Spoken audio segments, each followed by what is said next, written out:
Okay, hello everyone, and very welcome to another video. So while it's the off season and I'm not doing a great deal of cycling outside, and while especially because I've got a cold, I thought just today, instead of doing something outside, what I would do is just give you a quick run through my cheap cycling diet. Now, as many of you will hopefully know, I was at university up until about May, June this year, and I decided to leave. I came home, and for a couple of months I was sort of out of work, not really doing anything, so money was a little bit tight, and it kind of really kick-started something within me to just save money as much as I could. Obviously I still wanted to cycle, so I had to make some clever decisions with things like food, and obviously cutting back on buying any luxuries, things like that. Fortunately now I am in work since the end of July, which has helped me out dramatically. I do now have enough money to comfortably buy enough food and a few nice cycling things as well.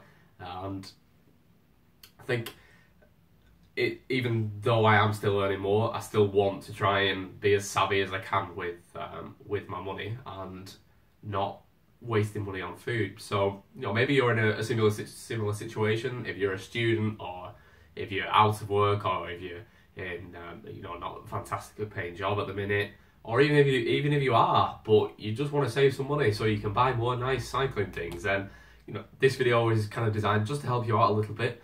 Obviously it's a guide, it's not set in stone. I like certain things that some other people might not like, and I'm not trying to tell anybody what they can or can't eat. I'm not blowing the vegan thing. I'm not saying you must eat meat, anything like that. It's your choice. Just use this as a kind of template. See what you think of it, and you can make your own tweaks to that. So we'll get started, and you can see what I think. Now, I'm somebody who loves cooking, and I'm fortunate enough that I do have enough time to be able to cook and the facilities to do so. Despite my mum's occasional nagging about the mess that I make, I do still do my best to try and clean it up. But one thing that I really don't like doing, well, two things in fact, is eating out and takeaways. While eating out is nice in the social aspect, obviously I'm not a particularly social person, so that's not something that I miss too much. It's very expensive, and if you're spending, say, £30 to £40 per head on a meal, that's quite a few days worth of food on this cheap diet. So obviously if you've got the money to spend, by all means go out and enjoy it, but it's decisions like that that can make a big difference when it comes to saving money. Takeaways as well are an absolute rip-off.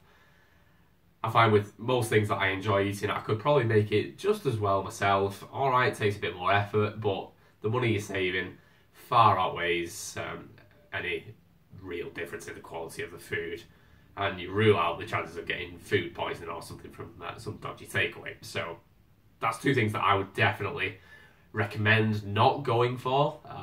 Obviously, I'm a bit miserable really, so I don't like spending money unnecessarily. But as I've said, they're big things that if you keep on doing, you're going to be spending a fortune. So cutting back on those can really help save you some money. So what we'll start off with the basics, which I have here. There are a few things that I've either got in the freezer or in the fridge, and to be fair, I'm sure you know what all of these things look like, so there's not too much point in me showing them to you. But for me, my biggest thing that I've been eating the last few months is rice. Now, this is cheap as anything. I work at Lidl, and we sell this for 40p per kilo, and I get a discount on that, so I'm getting it for like 36p a kilo, which is ridiculously cheap, and it's incredibly versatile as well. You can cook it with so many different things. It's so easy to cook, especially if you have something like a rice cooker as well, and obviously it's cheap, and you can reheat it, you can batch cook it, and it's easy on your stomach to digest as well. I've suffered with some not ideal stomach problems the last few years, and I think something simple like rice it can really help lighten the load on your stomach, especially if you're doing mega miles. You need to be eating the calories to replace that. So if you're eating loads and loads of calories of meat or pasta, things like that, it can be a little bit heavier on the stomach. So something like rice is really easy and should hopefully do your stomach some favours. Next up after rice we have the trusty banana. Now, I'm not trying to turn into Durian Rider eating a million bananas a day, but these like nature's perfect energy source for cyclists. It's almost as if they were designed specifically for cyclists. When you look at the cost of things like energy gels and energy bars, things like that, you can be paying, say, 40 to 50p per gel, or even more for something like an energy bar. Because I work at Lidl, I can get these for like 70p a kilo. So if you think the cost per banana isn't too huge, so it almost seems senseless to be spending money on what is, quite frankly, a lot of artificial stuff, which perhaps isn't the best for you. Granted, it's very easy to digest, but so are bananas. These are a little bit bulkier, but I think it's a sacrifice worth making, especially when you consider the amount of money that you can save if you're, say, having like 3 or 4 gels or bars per ride. It soon starts adding up. So I think because they're so easy to eat, all right, they're a bit awkward to peel when you're cycling along, but to me, all right, yeah, people might like gels and the convenience of them, but because I'm so stingy with money, I just can't do that anymore. I think bananas are just perfect. I'm beginning to sound a little bit too much like Jerry right here, so I'm going to move on from bananas before I turn into one. But yeah, I think obviously not everybody likes them, but to me, perfect energy source. Why would you need anything else? Now, with the onset of winter and the off season, people's sort of high intensity training tends to take a bit of a back seat. So if you're putting in a few more of the base miles, the lower intensity stuff, something like peanuts can be quite a good source of energy for you. They are about 50% fat. Now, while that may sound a heck of a lot of that fat is good fat, as they call it.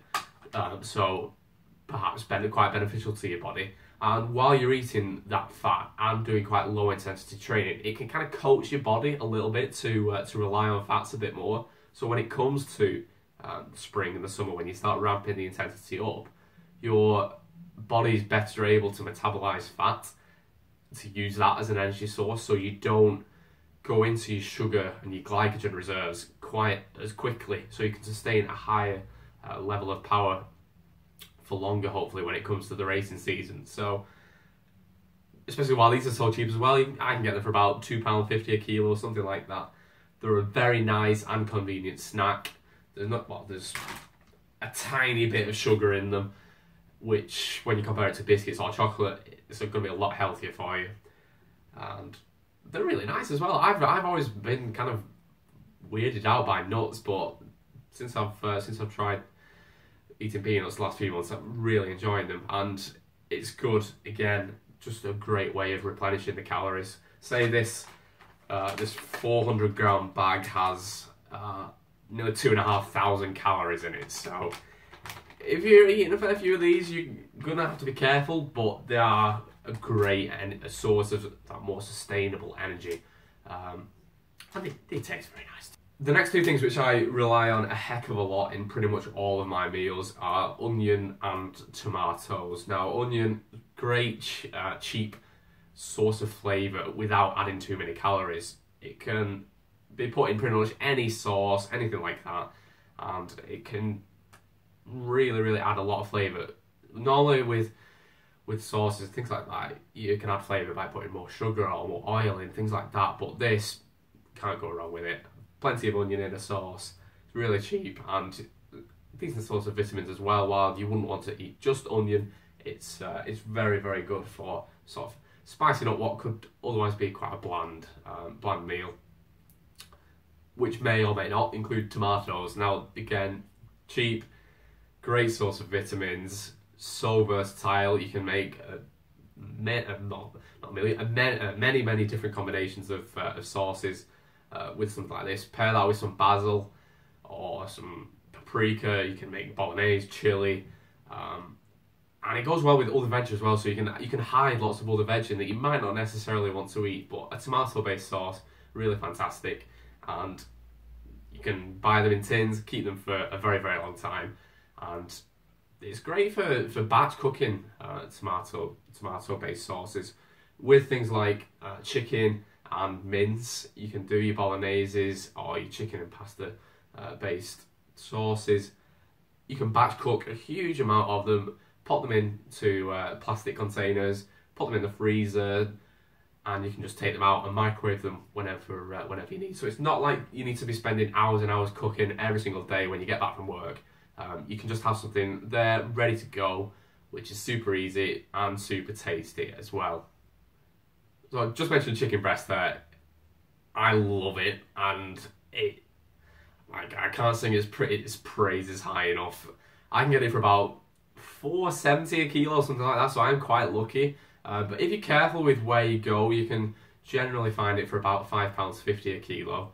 Obviously, some of the higher end supermarkets are likely to charge a little bit more, so it's a bit of a funny one. Some people say Sainsbury's or Marks and Spencer's chicken tastes a lot better, but you're paying more for it, and I'm not somebody who can particularly notice the difference between, say, that and chicken that comes from Lidl. By the way, this video is not sponsored by Lidl. I just work there and I love it. I can't recommend it highly enough. And the chicken is quite nice as well. So again, it's amazingly versatile. You can just grill it if you want something plain, pop it in a sauce, or say a risotto, things like that. It's fantastic, and it's cheap. Great source of protein. There's not much fat to it, and it can be made to taste quite nice. So to get that and mince are pretty much the only meat that I eat, or meat and poultry that I eat. I'm not a big sort of lamb or pork fan. I don't really like buying steaks because, again, they're quite expensive, really. Yes, they are very nice as an occasional treat, but with your chicken and your mince, it's so cheap that I just can't sort of look beyond that. Which, yeah, you know, I might be missing out on a few nice things occasionally, but if you're saving up for quite some time, then you can perhaps afford to have some nice treats. So it's about a little bit of balance, not taking things too seriously. I do fall victim of that occasionally, where sometimes, say, I get too in the mindset, I've got to save money, and I think you've got to relax a little bit. While for the last few minutes I may have been sounding like I'm absolutely mad about saving money, you know, don't take it too seriously. Just take things with a pinch of salt, and that should lead to a bit of long-term happiness for you. So that's pretty much it as far as the staples go in my diet, the basics that I have. Obviously, I do have a few treats every now and again, things like chocolate or biscuits. They are very nice to have, but they're not particularly healthy, and they're also not really very cheap or good value when you consider there's things like your bananas and your peanuts to be snacking on instead. So, like I said, it's careful choices. You make those the right choices, you can save yourself a lot of money and put it towards a new bike or some new kit, something like that. And if you think, say, even if you save like £10 a week on your food, over a year, it's 500 quid. So that's like a lot of money to some people. So yeah, just make some careful choices, and hopefully you'll find yourself still being healthy, still having plenty of energy to cycle and train to your fullest potential, and also have more money. So who wouldn't want to do that? So if I've missed anything off that you perhaps would have and that you think I should have in my cheap diet, then please let me know in the comments below. If you enjoyed the video, found it useful in any way, a like would be very much appreciated. And if you want to see anything more like this, then hit that subscribe button, and hopefully I'll be able to see you again in another video. So thanks very much for watching, and see you later.